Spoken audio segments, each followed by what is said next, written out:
देश की राष्ट्रीय राजधानी दिल्ली और हरियाणा की सीमा सिंघू बॉर्डर पर शुक्रवार को एक दलित युवक लखबीर सिंह की हत्या कर दी गई। ये मामला अब सुप्रीम कोर्ट तक पहुंच गया है। साथ ही दायर की गई याचिका में सिंधु बॉर्डर को खाली करवाने की मांग कर दी गई।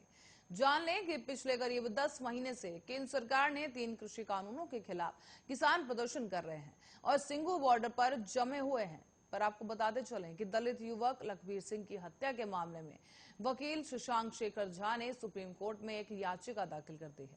उन्होंने सिंघू बॉर्डर को खाली करवाने और लंबित याचिका की जल्द सुनवाई की मांग की है। साथ ही वकील शशांक शेखर झा ने कहा कि मैंने स्वाति गोयल शर्मा और संजीव नेवर की तरफ से सुप्रीम कोर्ट में याचिका दाखिल की है। उनकी याचिका सुप्रीम कोर्ट में मार्च 2021 से लंबित है।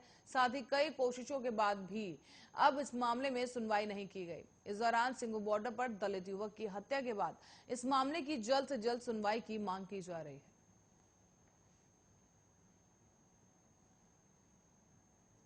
और Aryan Khan cruise drugs case को लेकर नारकोटिक्स कंट्रोल ब्यूरो की कार्रवाई लगातार जारी है। पर इस ड्रग्स मामले में महाराष्ट्र का नाम बदनाम होने से नाराज राज्य के मुख्यमंत्री उद्धव ठाकरे का एक बयान सामने आया है, जिसमें सीएम उद्धव ठाकरे एनसीबी पर भड़कते हुए नजर आ रहे हैं। उन्होंने कहा कि आप यहाँ चिमटी भर गांजा सूंघने वालों को माफिया कहते हैं, किसी एक सेलिब्रिटी को पकड़ते हो और फोटो खिंचवाते हो और ढोल बजाते हो।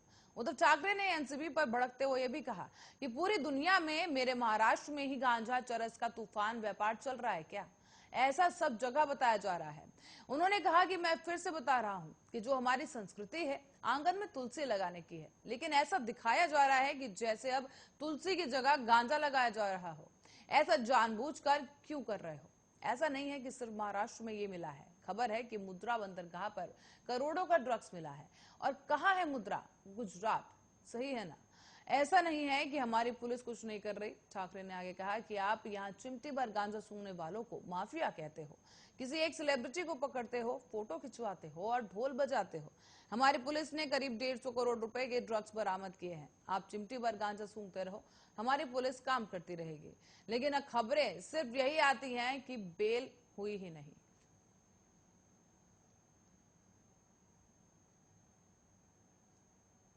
और इसी बीच एक और खबर आपको बता दें, जहां यूपी में एक 11वीं की छात्रा के साथ दरिंदगी का मामला सामने आया है।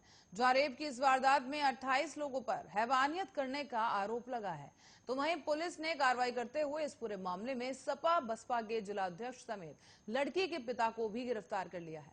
आपको बता दें कि ललितपुर जिले में 17 साल की इस लड़की के साथ रेप के मामले में पुलिस ने 7 लोगों को गिरफ्तार कर लिया है। इन पर आरोप है कि पिछले 5 सालों में पीड़िता के साथ कई बार दुष्कर्म किया गया। गिरफ्तार लोगों में पीड़िता के पिता, समाजवादी पार्टी और बहुजन समाजवादी पार्टी के जिला अध्यक्ष भी शामिल हैं। फिलहाल पुलिस ने पीड़िता को मेडिकल कराने के बाद मजिस्ट्रेट के सामने उसका बयान दर्ज कर लिया है। इसी के साथ ही इस मामले में लड़की की मां ने पति पर ही अपने 10 साल के बेटे का भी यौन शोषण करने का आरोप लगाया है। इस पूरे मामले को गंभीरता और केस में नेताओं के नाम को देखते हुए अब पुलिस ने पीड़िता और उसके परिवार को सुरक्षा मुहैया करा दी है। साथ ही आपको बताते चलें कि पुलिस के अनुसार पीड़िता अपनी मां के साथ 12 अक्टूबर को ललितपुर में एक पुलिस थाने पहुंची, जहां पीड़िता ने पुलिस को ये शिकायत देते हुए कहा कि उसके साथ 5 साल से दुष्कर्म हो रहा है। लड़की ने पुलिस को बताया कि जब वो 6ठी कक्षा में थी तो उसके पिता ने अश्लील वीडियो दिखाकर उसके साथ दुष्कर्म किया था। बहरहाल पुलिस अन्य आरोपियों की तलाश में जुट चुकी है।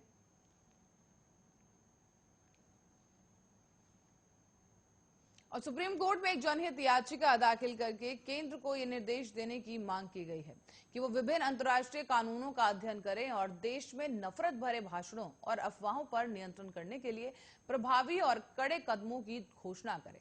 याचिका में केंद्र को यह निर्देश देने की मांग भी की गई है कि वो नफरत भरे भाषण और अफवाहों के खतरे से निपटने के लिए विधि आयोग की सिफारिशों को लागू करने के लिए विधायी कदम उठाए। बताते चलें कि भाजपा नेता और अधिवक्ता अश्विनी उपाध्याय ने निजी हैसियत से अधिवक्ता अश्विनी दुबे के जरिए इस याचिका को दाखिल किया गया है।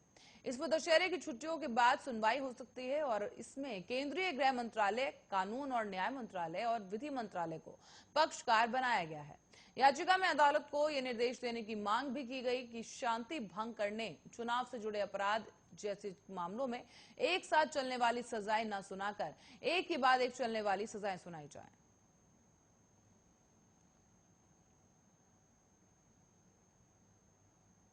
और छत्तीसगढ़ के जशपुर में दशहरे के दिन एक दर्दनाक हादसा हो गया है, जिसके चलते एक तेज रफ्तार कार ने दुर्गा प्रतिमा विसर्जन करने जा रहे लोगों को बेरहमी से कुचल दिया। इस पूरी घटना में एक व्यक्ति की मौत हो गई तो वहीं करीब 20 लोग घायल हो गए हैं। लोगों को कुचलने के बाद ड्राइवर ने कुछ दूर तक कार भगाई, लेकिन बाद में वो पकड़ा गया और फिर लोगों ने उसकी मारपिटाई कर दी, साथ ही कार को भी आग लगा दिया। बताते चले कि इस मामले में पुलिस ने 2 आरोपियों को गिरफ्तार किया है। साथ ही एक का नाम बबलू विश्वकर्मा बताया जा रहा है, जबकि दूसरे का नाम शिशुपाल साहू है। इस घटना के बाद अब राज्य में सियासत भी तेज हो गई है। साथ ही राज्य के पूर्व गृह मंत्री रमन सिंह ने कहा है कि अगर मुख्यमंत्री भूपेश बघेल यूपी के लखीमपुर खीरी जा सकते हैं तो उन्हें जशपुर जाकर भी लोगों का हाल लेना चाहिए। जशपुर हादसे की तुलना बीजेपी लखीमपुर खीरी से करने में जुट गई है। साथ ही अब बीजेपी आईटी सेल के प्रमुख अमित मालवीय ने ट्वीट किया है कि छत्तीसगढ़ में जशपुर के एक तेज रफ्तार गाड़ी हिंदुओं के धार्मिक जुलूस के ऊपर से चढ़ गई। हिंदुओं पर सांप्रदायिक प्रोफाइलिंग और हमले का ये दूसरा ऐसा उदाहरण है। साथ ही जबकि मुख्यमंत्री भूपेश बघेल गांधी भाई बहनों को यूपी में राजनीतिक आधार ढूंढने के लिए मदद करते व्यस्त है। हादसे के बाद विपक्ष ने अब राज्य के गृह मंत्री ताम्रध्वज साहू का इस्तीफा भी मांगा है। इसके साथ ही फिलहाल के लिए खबरों में इतना ही। देश दुनिया की तमाम खबरों के लिए बने रहे हमारे साथ, देखते रहे आर्या न्यूज।